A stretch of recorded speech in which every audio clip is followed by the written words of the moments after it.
ચાલો બાળકો, આજે આપણે એક સરસ મજાનું થપ્પા કામ કરીશું। એમાં આવી જે તમારા ઘરમાં કાંટાવાળી ચમચી હોય છે એનું એક સરસ મજાનું આપણે એમાં ફૂલ બનાવીશું। તો સૌ પ્રથમ પહેલે એક કોરો કાગળ લેવાનો। કોરો કાગળ લઈ એમાં એક આવી સળી લેવાની। એ સળીમાં આવી રીતે રૂ લગાડી દેવાની। એવી રીતે 3-4 સળીઓ રૂવાળી આપણે બનાવી નાખશું। તમારા ઘરમાં જે કલર હોય એ લઈ અને એની એક સરસ મજાની પહેલે ડાળી બનાવીશું આવી રીતે। પછી બીજી ડાળી બનાવીશું, પછી ત્રીજી ડાળી બનાવીશું। કોઈ પણ કલર તમારા ઘરમાં ન હોય તો એ લેવાનો, નહીંતર કંકુને હળદર લઈ લેવાની, એને પાણીમાં પલાળી નાખવાનું અને પછી આવી રીતે આ ઊંધા ભાગમાં આવી રીતે આમ લગાડી દેવાનું। લગાડી અને એને પાછું અહીંયા આવી રીતે આની પર રાખી એને સરસ રીતે હાથેથી દબાવી દેવાનું। બીજો કોઈ કલર લઈ અને એમાં પાછું આ એવી જ રીતે લગાવી દેવાનું।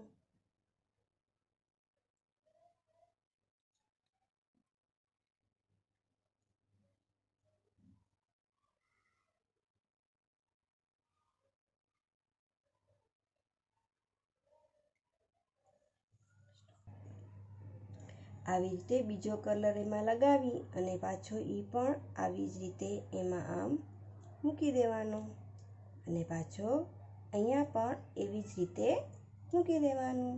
પછી એને ઉપાડી લેવાનું છે। આપણું બીજું ફૂલ તૈયાર થઈ ગયું। હવે આપણે બીજું ફૂલ તૈયાર કરીશું। આવી જ રીતે એમાં ભાર દઈને સરસ રીતે આવી રીતે આમ કરી અને મૂકી દેવાનું છે। આ આપણું એક સરસ મજાનું ફૂલનો ગુચ્છા જેવું બની ગયું છે। હવે બાળકો, એમાં પાંદડા પણ તો કરવા પડશે ને।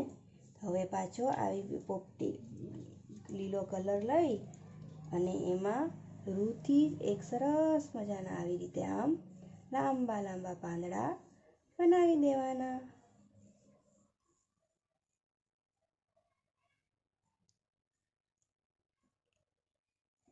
આવી રીતે આપણું એક સરસ મજાનો ફૂલનો ગુચ્છો તૈયાર થઈ જશે અને એટલે આપણું આ કાંટાની ચમચી વડેનું થપ્પા કામ થઈ ગયું।